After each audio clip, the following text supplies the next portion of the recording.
Halo, selamat sore Sobat Adiaksa di seluruh Indonesia. Perkenalkan, hari ini bergabung lagi bersama kami di acara Podcast TV Kejaksaan Negeri Kabupaten Malang untuk seri yang kesekian kalinya, episode yang saya nggak tahu episode keberapa karena sudah banyak sekali. Pada hari ini, Sobat Adiaksa di seluruh Indonesia bertemu lagi bersama saya, host Podcast TV Kejaksaan Negeri Kabupaten Malang, Riris Monika Sari Simarmata SH, analis penuntutan calon ahli pertama jaksa di Kejaksaan Negeri Kabupaten Malang. Hari ini, seperti biasa, di podcast ini saya nggak sendiri. Tentunya saya ditemani dengan orang-orang yang selalu memberikan informasi-informasi yang sangat informatif bagi Sobat Adiaksa di seluruh Indonesia. Pada hari ini kita akan membahas terkait dengan mengedukasi teman-teman Sobat Adiaksa, baik itu pelaku usaha ataupun yang bukan pelaku usaha di seluruh Indonesia, terkait dengan untuk how to survive di tengah-tengah PPKM level 4 sekarang ini. Saya tidak sendiri, saya udah ditemani oleh Mbak Sela selaku owner dan pengelola Milkindo ya Mbak ya. Selamat sore. Ya, saya hai dulu Mbak buat semua Sobat Adiaksa di seluruh Indonesia. Ya, selamat sore. Jadi Sobat Adiaksa di seluruh Indonesia, saya sekarang sudah bersama Mbak Sela. Mbak Sela ini siapa nih Mbak? Sebenarnya nih, ownernya kah, pengelolanya kah, atau kira-kira seperti apa? Ya, jadi saya ngelola di Milkindo. Itu namanya Milkindo Green Farm. Lokasinya ada di Desa Tegalsari, di Kecamatan Kepanjen, Kabupaten Malang. Awalnya bisnis ini bergerak di peternakan sapi perah. Ya, jadi awalnya itu cuman ada peternakan yang rumahan, lalu kita mengembangkan menjadi peternakan yang semi modern. Terus sekitar tahun 2010 ya, itu saya dan ayah saya ada melihat peluang nih, kok kayaknya di Kepanjen, terutama di Kabupaten Malang, belum ada tempat wisata gitu. Terus kita mulai menggodok konsepnya, jadi sekarang dikembangkan ke wisata. Jadi bisa dibilang kalau sebenarnya Milkindo ini adalah industri yang bergerak dalam edukasi wisata gitu ya Mbak ya? Iya, betul. Jadi dia kayak wisatanya itu mungkin biar Sobat Adiaksa di seluruh Indonesia tahu, apalagi nanti mungkin setelah PPKM selesai, untuk yang mau berkunjung ke Kabupaten Malang mungkin bisa nantinya mencantumkan Milkindo ini untuk jadi bucket list untuk yang dikunjungi teman-teman. Betul nggak? Setuju sekali. Setuju ya. Nah jadi Milkindo ini di dalamnya itu kayak apa gitu Mbak? Bisa dijelaskan sedikit nggak Mbak ke Sobat Adiaksa biar mereka tuh ada gambaran kalau aku ke Milkindo sama teman-teman atau dengan keluarga ini nanti kira-kira seperti apa gitu. Jadi dulu konsepnya itu pengen bikin tempat wisata tapi yang lebih menyatu dengan alam gitu. Terus juga nggak cuma wisata aja. Jadi akhirnya kita fokusnya di wisata edukasi. Kenapa edukasi? Karena pendidikan itu akan selalu ada ya. Maksudnya terus-menerus setiap generasi kan pasti juga pendidikan. Jadi segmen pasarnya itu ada 2. Jadi bisa untuk pengunjung umum ya, mau main-main aja waktu weekend, waktu tanggal merah.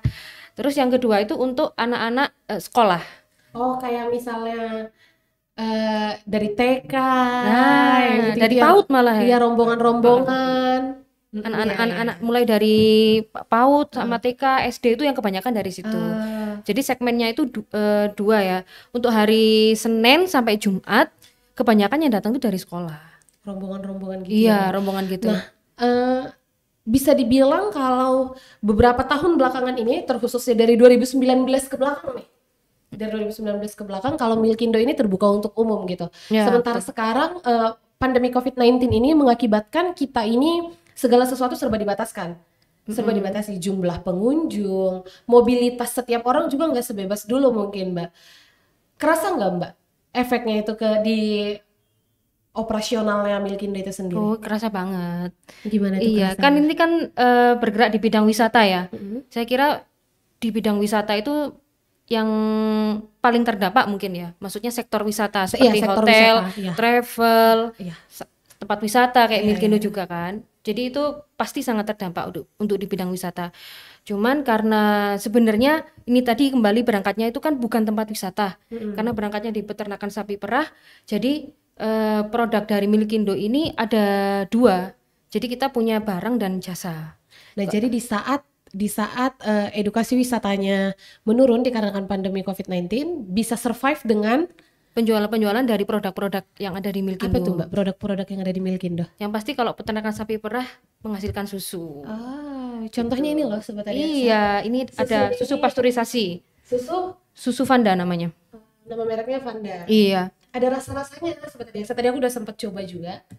And it was really really good. Asik. Berapa Mbak jualnya satu kayak gitu? Murah banget itu, cuma 5.000. Kalau misalnya Isinya 200 mili. bisa didapetin di mana? Di Milkindo untuk sementara masih di Milkindo aja. Jadi tadi kan kayak Mbaknya udah jelasin ke Sobat Adiaksa yang di seluruh Indonesia yang sekarang dan nantinya akan nonton tayangan ini.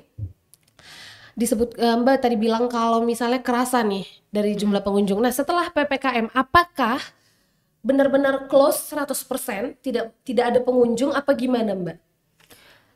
Sebenarnya kan kita sudah mulai pandemi itu Maret ya. Maret 2020. 2020, ya. Ya kan? Waktu itu waktu Maret 2020 itu sebenarnya masih nggak langsung tutup. Nggak langsung tutup, tapi setelah banyak yang cancel kayak pengunjung atau sekolah-sekolah itu cancel nih, nggak jadi datang. Akhirnya kita memutuskan untuk tutup dulu. Terus berharapnya ya waktu Lebaran mau bisa buka. Tapi ternyata malah kondisinya malah memburuk, iya. ya. Akhirnya belum bisa buka dan di situ mulai pasang strategi, mulai dari operasionalnya, dari SDM-nya juga. Pasti kalau mau survive harus ada beberapa penyesuaian. Ya, penyesuaian yang mana setiap pelaku usaha juga tidak boleh penyesuaian semena-mena. Maksudnya kan ada beberapa peraturan-peraturan nih Mbak yang sudah dikeluarkan oleh pemerintah, karena pemerintah juga pada prinsipnya memperhatikan supaya antara menegakkan kepentingan kesehatan dan ekonomi ini nih harus berjalan berimbang. Kira-kira seperti itu ya Mbak ya. Nah jadi sekarang ini nih Mbak, close 100% kah? Saat ini ya. Nah jadi selama PPKM mulai tanggal 3 Juli ya. Nah setelah PPKM Sebelumnya udah buka Mbak. Jadi udah waktu Maret sampai bulan apa ya waktu itu saya buka lagi itu bulan Agustus atau September 2020 itu saya sudah mulai buka lagi. Tapi pastinya bertahap ya, karena kita juga nggak mungkin mau buka setiap hari, pegawai masuk setiap hari, pengunjung nggak ada. Malah nanti beban operasionalnya gede kan. Jadi harus bayar pegawai tapi omsetnya sedikit gitu kan. Akhirnya waktu itu trial buka di weekend. Jadi bukanya cuma Sabtu Minggu aja waktu awal-awal buka setelah COVID, pandemi COVID-19 ya, ini yang pertama itu gelombang pertama itu kita buka di Sabtu Minggu dulu sama tanggal merah. Tanggal merah kita buka karena kan hari libur nasional. Waktunya panen duit kan. Kalau tanggal merah ya kan. Nah, tapi mungkin yang Mbak bilang tadi tanggal merah waktunya panen duit, bisa dibilang itu kalau zaman-zaman nggak ada COVID ya udah masuk aja orang sebanyak-banyaknya. Apakah prakteknya diperhatikan nggak pelaksanaan di Milkindo itu seperti apa Mbak? Terkait dengan penegakan protokol kesehatan. Tanpa kita melakukan pembatasan pun sudah otomatis orangnya yang kesana cuma dikit Mbak. Jadi waktu trial pertama buka itu ya agak shock sih, karena data dari 2019 ke belakang kan kalau Senin sampai Jumat rata-rata pengunjung sekian nih. Kalau Sabtu sekian, Minggu tuh paling tinggi. Minggu pasti paling banyak ya. Kita udah tapi masih syukurlah ada yang datang gitu kan. Itu rasanya ada orang datang udah seneng banget gitu kan. Sedih. Nah, terus akhirnya bertahap di bulan November ya kayaknya, atau awal Desember 2020. ya, itu kita mulai buka setiap hari karena menjelang libur Natal sama Tahun Baru. Nggak mungkin dong waktunya orang libur kita buka cuma weekend. Iya benar-benar. Di situ kita mulai buka tiap hari, tapi setelah itu turun lagi pengunjungnya. Jadi kayak ups and down ya. Kalau dibikin grafik di Excel gitu udah gini terjun gitu kan. Jadi bulan Januari setelah selesai libur sekolah, libur tahun baru, ya kita balik buka weekend lagi.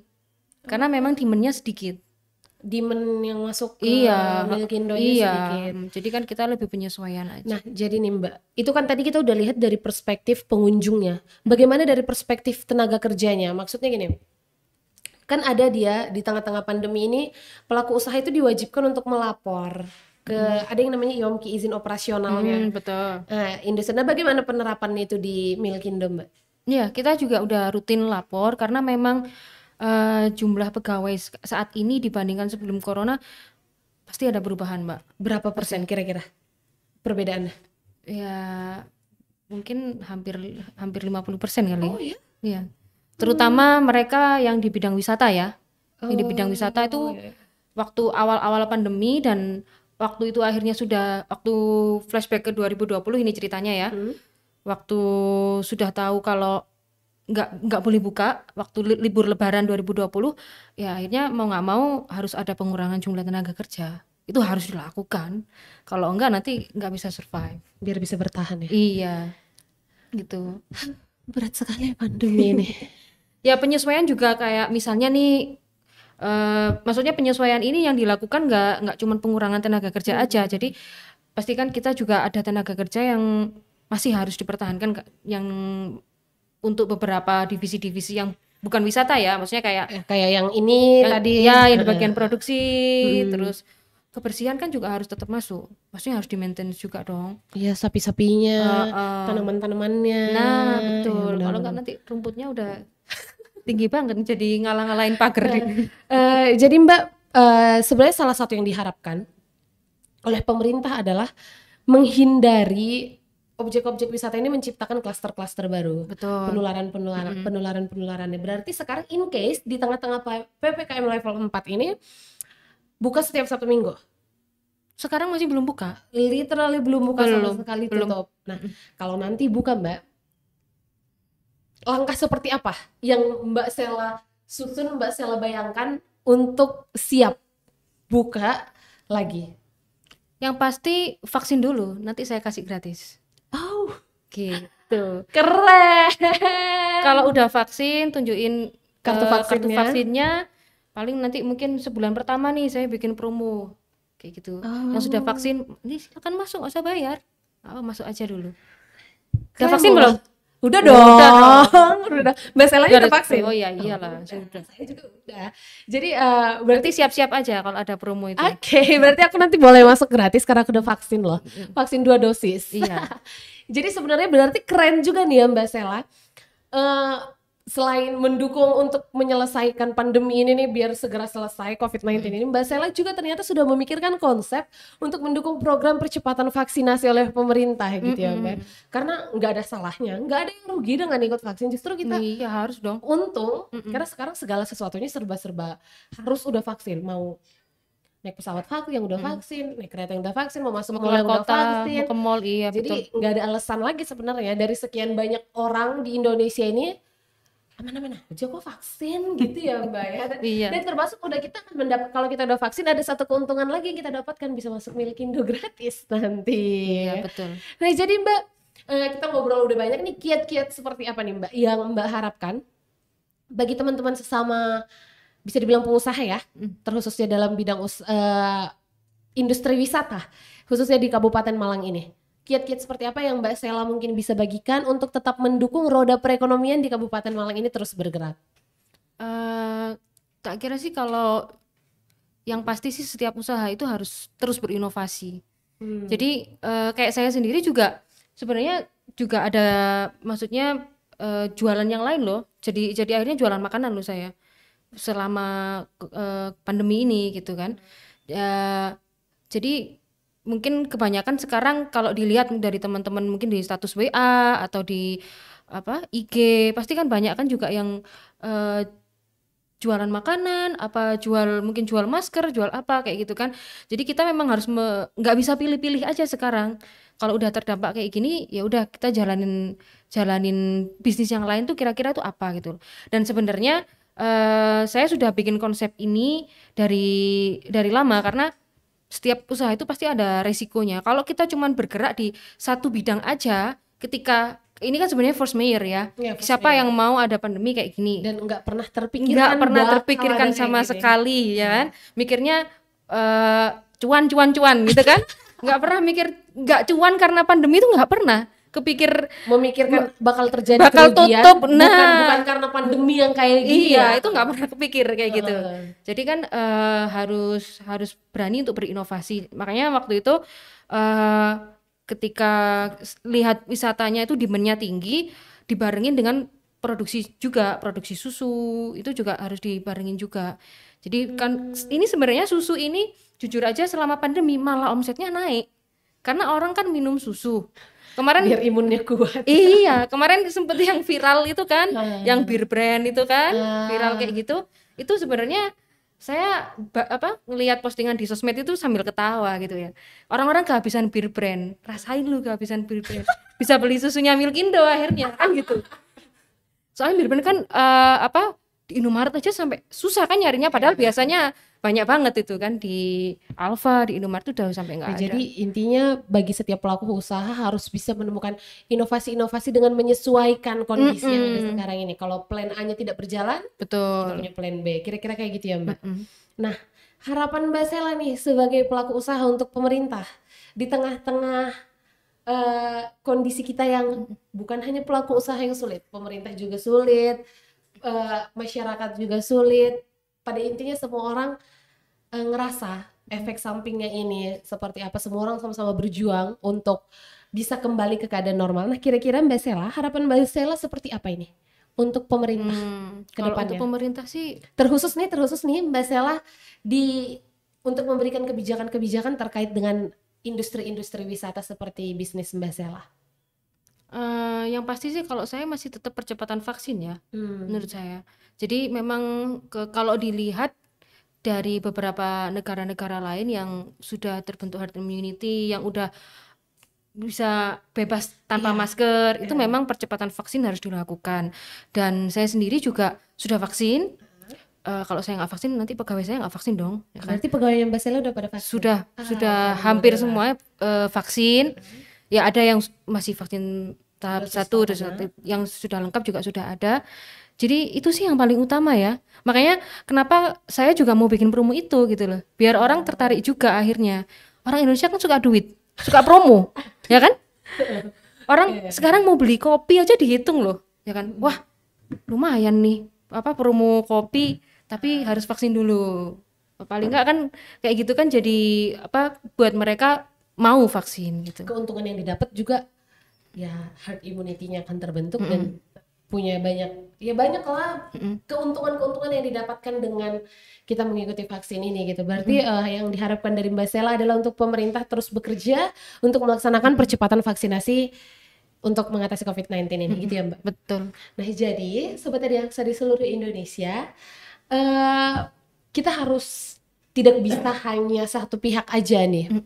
Harus semua orang juga sadar untuk kita ikut vaksinasi, karena vaksinasi COVID-19 ini adalah salah satu cara untuk kita bisa keluar pelan-pelan dari permasalahan yang dihadapi semua orang. Ini bukan hanya masalah masyarakat, Mbak. Bukan hanya masalah yang dihadapi pelaku usaha. Pemerintah juga selalu survive untuk memberikan kebijakan-kebijakan yang bisa menyeimbangkan antara kepentingan kesehatan dan kepentingan perekonomian supaya semuanya bisa dapat berjalan lancar. Kira-kira seperti itu ya Mbak Sela. Nah sebelum kita mengakhiri obrolan kita Mbak Sela, ada yang mau disampaikan terakhir closing statementnya Mbak? Mungkin kalau lebih spesifik ke tadi saya kayaknya belum jawab satu pertanyaan ya. Yang lebih spesifik ke wisata. Itu mungkin lebih ke sinergi sesama pelaku wisata aja, karena itu akan sangat-sangat